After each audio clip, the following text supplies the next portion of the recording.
ऐकावं तर लागेलच ना युवराजनींचं. उद्याही नका जाऊ कुठे. आमची जय्यत तयारी झालेली आहे, आम्ही जाणार. आम्ही जाऊ दिलं तर ना. का आता आमच्या हाताची जखम सुद्धा जवळपास भरत आलेली आहे आणि येसू कर्तव्यापुढे दुसरं काहीही महत्वाचं नाही. आमची ही कर्तव्य आहेत ना युवराज, आणि ती सुद्धा तुम्हालाच पूर्ण करायला हवी. कुठेही जाऊ नका उद्या. आमचं नियोजन झालेलं आहे. काम तोलामोलाचं आहे, महत्वाचं आहे. तुमचं कोणतं काम तोलामोलाचं नाही. येसू आम्ही जाणार. जाणं गरजेचं आहे, महत्वाचं आहे. महत्वाचं इथेही आहे. काय महत्वाचं आहे ते तर सांगा. सांगितलंच पाहिजे का? बायको सांगते त्या शब्दाचा मान ठेवून हो म्हणायला हवं, पण नाही. आम्ही तुम्हाला विचारतो का, कुठे, कसं, काय कारण आहे? नाही ना. मग तसंच आम्ही तुम्हाला सांगितलंय, यापुढे तुम्ही विचारू नये.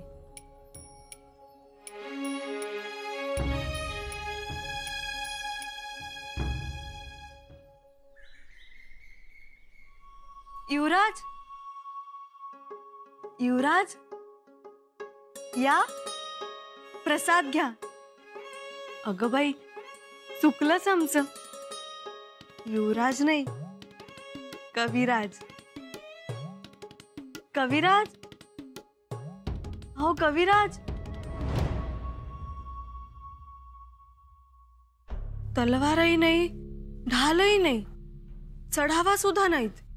कुठे गेले युवराज? युवराजनी मुजरा राहू दे. युवराज कुठे आहेत? अहो गड उतार झालं, शुकी रुगवला तवाच. अरे देवा, आता एवढं सांगूनही निघून गेले युवराज. त्यांचं आमच्यावर प्रेमच नाही, त्यांचं प्रेम कारभारावर. आता महाराजांना काय सांगू? थोरल्या बाई साहेब, चला आवरलं तुमचं? हो, अहो आम्ही तुमचीच वाट पाहत होतो.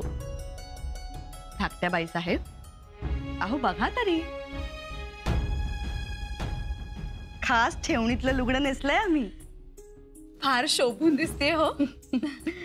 मग अहो लेकरानं लिहिलेलं बुधभूषण ऐकायला जायचं म्हणजे त्या तोलामोलाचं दरबारात जायला पाहिजे का नाही?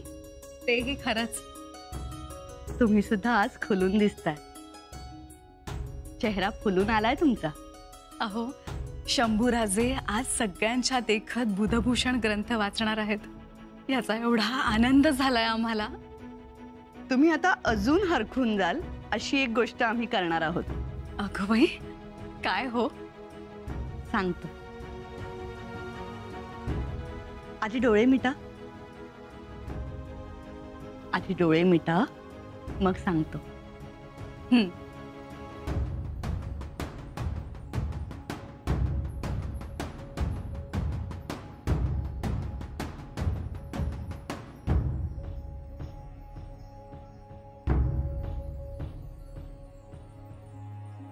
शाल?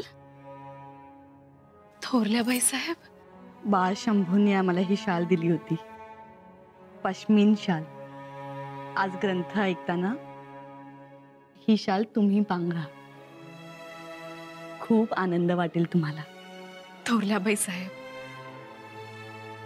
बाळ शंभूंनी ही तुमच्यासाठी आणली होती. अहो आपल्यात तुमचं आमचं असं काही आहे का? आज आम्ही 2 शाली पांघरणार आहोत अंगावर. 2 शाली? एक तुमच्या मायेची आणि दुसरी शंभू राजांच्या शब्दांची. खरंच हो? आम्हाला नाही ठाऊक दारात त्या. युवराज कुठे आहेत ते? अहो असं म्हणून चालतंय का? केवढी गर्दी झाली दरबारात. हो का ग? आणि जाणकार मंडळी भी लय आल्या ती. केशव पंडित तर कवाच येऊन बसल्यात. अगं बाई, केशव पंडित सुद्धा आलेत? तर वो मंत्रिमंडळ आलंय, कारभारी किल्लेदार आल्या, ती महाराजांची बी वर्दी आलीये. आता महाराज येऊन बसत्या आसनावर. राणी वसावी तयार होऊन निघालाय दरबाराच्या दिशेनं, आणि तुम्ही अजून इथंच आहे व्हय? मग काय करू ग धारा आत्या? युवराजच नाहीयेत. नाहीत? नाही, आम्ही एवढं सांगूनही युवराज निघून गेले. आव तसं नाही जायचे ते. तुम्ही तेच सांगितलं होतं ना असा बेत आहे म्हणून. नाही, म्हणजे आज ग्रंथ वाचायचं तेच सांगितलं नाही व्हय? नाही, पण महत्वाचं आहे असं मोगम सांगितलं होतं त्यांना. त्योच घोळ केलासा बघा. अव तेच सांगायचं ना अशा नसं हाय म्हणून. आपलं ठरलं होतं ना ग, मग आम्हाला वाटलं थांबतील. अव ते कसलं थांबत्यात? तुम्हासनी ठाव नाही, त्यांच्या मर्जीला ना लगाम ना जीन. एकदा उसळली की उसळली. धारात्या, आता काय करू ग आम्ही? महाराजांना भेटून सांगू का सगळं? समदेजण दरबारात आलेत. महाराज बी आसनावर येऊन बसलेत. चला, युवराज युवराज्ञीची समदेजण वाट बघतायत. धारात्या,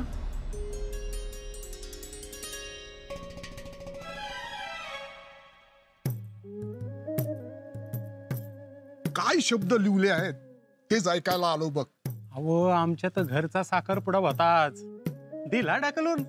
कसं आहे ना, पहिल्यांदाच ग्रंथ लिहणाऱ्या माणसाच्या तोंडनं ग्रंथ ऐकायचं भाग्य मिळतंय का सोडा. खरंय खरंय. चला चला चला. आता दरबारात आपली फजिती होणार. सगळे हसणार आपल्याला. युवराजांनी असं वागायलाच नको होतं, पण त्यांचा काय दोष? आपण सांगितलंच नव्हतं त्यांना.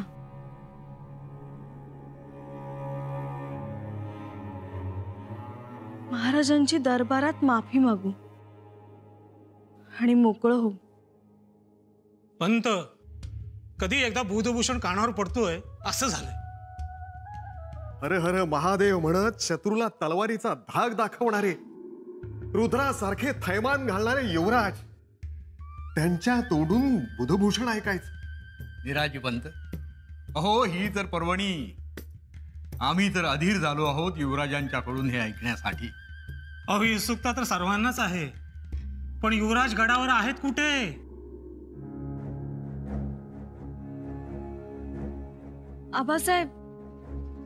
आबासाहेब, आम्ही आपली. येसू, तुम्ही गडबडून जाऊ नका, सगळं ठीक होईल. कसं सगळं ठीक होईल आबासाहेब? युवराज. आपल्याला उशीर झालाय, दरबार थांबलाय. या. पण आबासाहेब. या सुनबाई.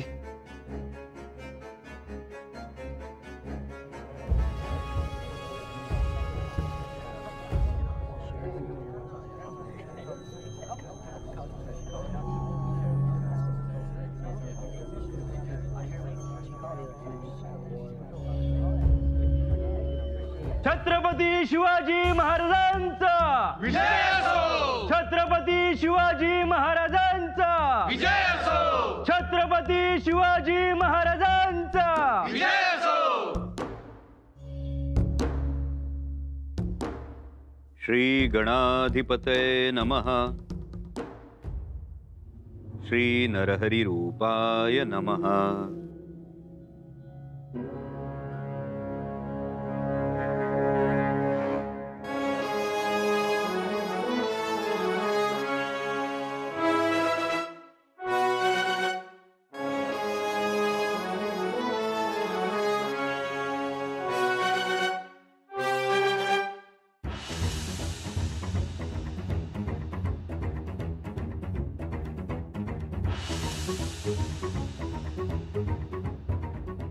देवदानव कृतस्तुति भागम हेलया विजित दर्पित नागम भक्त विघ्न हनने धृतरत्नम तम नमामि भवबालकरत्नम.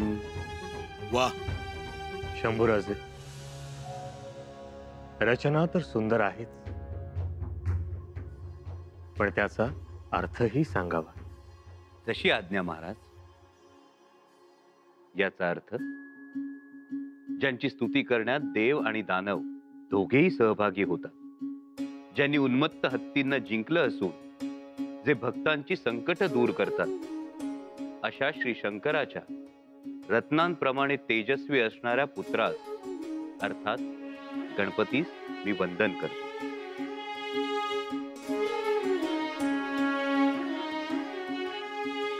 वृषबलान्वय सिंधु सुधाकरः प्रतित कीर्ति रुदार पराक्रमः अभवदर्थ कलासु विशारदो जगती शाहनृपः क्षितिवासवा. अनेक शक्तींचा समन्वय असलेले, कीर्ती संपन्न, श्रेष्ठ, उदार आणि पराक्रमाची शर्थ करणारे, विविध कलांमध्ये पारंगत असणारे आणि गुणसागरामध्ये चंद्राप्रमाणे शोभून दिसणारे राजे शहाजी महाराज या धर्तीवर होऊन गेले. ज्यांनी वैर धारण करणाऱ्या अनेक मस्तवाल राजांची मस्तक श्री शंकरास अर्पण केली, अशा वसुंधरेस गवसणी घालणाऱ्यांमध्ये श्रेष्ठ आणि उत्तुंग असलेल्या शहाजी राजांना महाशूर, मुलखाचे धनी असलेले, लोकांसाठी पर्वतासारखे उत्तुंग, पुरुषश्रेष्ठ श्री शिवासारखे राजे शिवाजी हे पुत्र झाले. छत्रपती शिवाजी महाराजांचा विजय असो. छत्रपती शिवाजी महाराजांचा विजय असो. छत्रपती शिवाजी महाराजांचा विजय असो. कलिकाल भुजंग मावलिढम निखिलम धर्मम वेक्ष विक्लवम यः जगता परिरंशतो वतापो स शिव छत्रपतीर्जयत्ते जयः. त्या कळी काळाच्या भुजंगामुळे अखिल धर्माची आणि समाजाची हीन अवस्था पाहून दुःखी झालेल्या, स्वामी म्हणून जगताचे ताप हरण करण्यासाठीच अवतरलेल्या शिवछत्रपतींचा जय जयकार असो. आपल्या वडिलांबद्दल असा सुंदर श्लोक लिहिला, ते ऐकून आम्ही धन्य झालो. प्रतिभा म्हणतात ती काय असते ते आज बघायला मिळते. विविच्य संतः कृतिमस्मदीया गृहणन्तु सच्चा सदसच्च जंतु शिरा वियुक्तम परिहृत्य नारी शिरम भजन्ते खलु राजहंसा. पुरातन शास्त्रांचे, आऊसाहेब आणि आबासाहेब यांच्या अनुभवांचे विवेचन करून त्यातील सार्थ अंश या ग्रंथात आहे. त्याचं मंथन करू नीर क्षीर विवेकानं, म्हणजे ज्याप्रमाणे राजहंस दुधातील पाणी न पिता फक्त दूध पितो, तसं चांगलं आपण घ्यावं, बाकीचं सोडून द्यावं. यामध्ये सूर्य, चंद्र, वायू, मेघ, अग्नी यांची महती, त्याचप्रमाणे कावळा, बगळा, पोपट, राजहंस, मोर, कोकिळ यांचे गुणविशेष, तसेच गजपरीक्षा आणि अश्वपरीक्षांनी युक्त असलेला हा ग्रंथराज वृक्षवेलींवरही भाष्य करतो. चंदन, हिरचंदन, मल्लिकार्जुन वृक्ष, आम्र वृक्ष, ताड, केळी, नारळ, डाळिंब, बाभूळ. युवराज, बाभळीबद्दलही लिहिलंय तुम्ही या बुद्धभूषण ग्रंथात? हो. गात्रम कंटक संकुलम प्रविरल छाया न छाया शत्रुः निर्गंधः कुसुमोत्करस्तव फलम न षद्विनाशक्षमम्. बबुल द्रुममूलमेति न जनस्तत्ता वदास्तामहो अन्येषामपि शाखीनां फलवताम रक्षार्थमानीयस. याचा अर्थ सगळं तन मन काट्यांनी भरलेलं, सावली सुद्धा विरळच. कुणीही सद्गृहस्थ बाभळीच्या आश्रयास येत नाही. फुलांना सुगंध नाही, फळं भूक शमवणारी नाही. पण असं असून सुद्धा घराच्या रक्षणासाठी लोक बाभळीच्याच लाकडाचा उंबरठा करतात. हा बाभळीचा सुप्त गुण.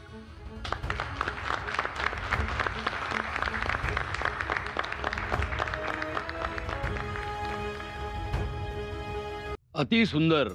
सांगा युवराज, सांगा. पर्वत, डोंगर, नदी, समुद्र, मोती, शंख, विहीर. विहिरीबद्दल लिहिलं युवराजांनी? विहिरीबद्दल लिहिण्यासारखं काय आहे? सगुणै सेवितोपान्ते विनितै प्राप्त दर्शनः नीचोपि कूपः सत्पात्रे जीवनार्थम समाश्रित.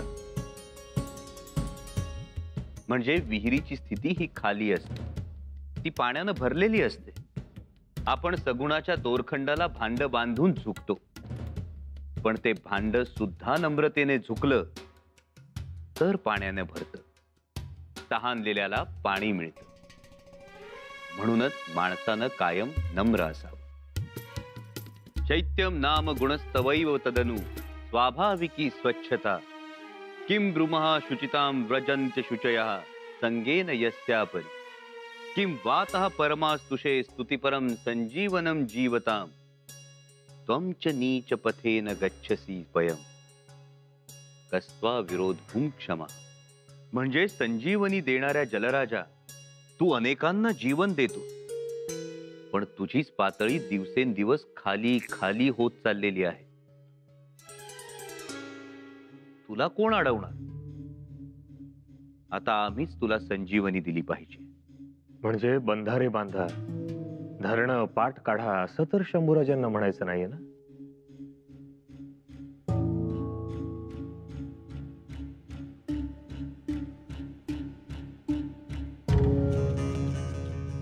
तद्वाप्य नृपो दंडम दुर्वृत्तेषु निपातये धर्मो हि दंड रूपेण ब्रह्मणा निर्मितः पुरा. राजानं नेहमी दंड नीतीचा स्वीकार करून दुराचारी माणसांचा नायनाट करावा. मानव निर्मितीच्या जुन्या काळी दंडरूपी धर्माची निर्मिती केलेली आहे. ती आचरणात आणून अन्यायी लोकांना राजानं शिक्षा द्यावी. हा श्लोक ऐकला आणि आम्हाला आठवला रांझ्याचा मगरूर पाटील.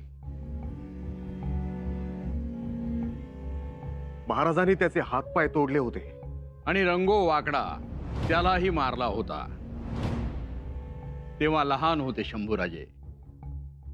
त्यांच्या डोळ्या देखत दिलेली शिक्षा या श्लोकातही दिसते पहा.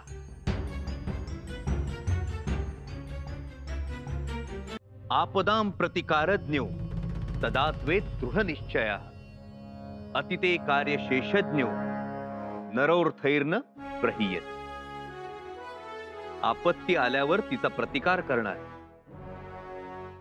आई, पत्नी, बहीण आणि आप्त स्त्री यांचं रक्षण करणाऱ्या पुरुषाला सदैव देवता सहाय्य करतात. मथुरेत केवढी आपत्ती आली होती, पण तिथेही शंभूराजांनी एका स्त्रीचे रक्षण केलेच होते.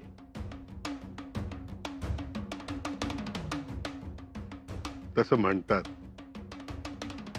शंभूराजे, तुमच्या बुधभूषण मध्ये कोणापासून दूर राहावं असं काही लिहिलं आहे? परान्नम परवस्त्रम च दूरतः परिवर्जये. महाराज दुसऱ्याचं अन्न, दुसऱ्याचं वस्त्र, दुसऱ्याची स्त्री म्हणजेच परस्त्री आणि दुसऱ्याचं घर यापासून दूर राहावं. मंत्री कसा असावा? स्वच्छ, निस्वार्थ, करोति यश्व कार्याणि विदितानि महीपते. मंत्र्यांना जबाबदारीची जाणीव नसेल आणि स्वार्थ चिकटला असेल तर तो मंत्री राज्यही बुडवू शकतो. मनुष्याची परीक्षा कशी घ्यावी? सेवकांची परीक्षा कार्यसिद्धीसाठी पावल्यावर, बांधवांची परीक्षा मोठं संकट आल्यावर, मित्रांची परीक्षा धनाची गरज भासल्यावर आणि पत्नीची परीक्षा वैभव नष्ट झाल्यावर आपोआप होते. शंभूराजे, चारित्र्य संपन्न मनुष्य कोण? त्याची लक्षणं कोणती? मातोश्री, वाच्छा सज्जन संगमे परगुणे प्रीतिर्गुणे नम्रतः.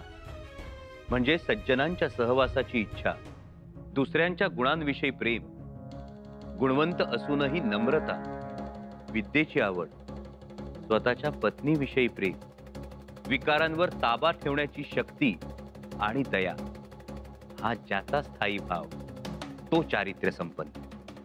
लोभ कुठला? गुणी माणसाची भेट. काय श्रेष्ठ नाही? मूर्खाची संगत. खरा शूर कोण? ज्यानं स्वतःच्या इंद्रियांवर ताबा मिळवला आहे तो. खरी संपत्ती कोणती? विद्या. खरा राजा कोण? ज्याच्या आज्ञा सर्वजण पाळतात आणि ज्याच्यामुळे स्त्रीच्या डोळ्यातील भय नष्ट होते, तो खरा राजा. छत्रपती शिवाजी महाराजांचा विजय असो. छत्रपती शिवाजी महाराजांचा विजय असो. छत्रपती शिवाजी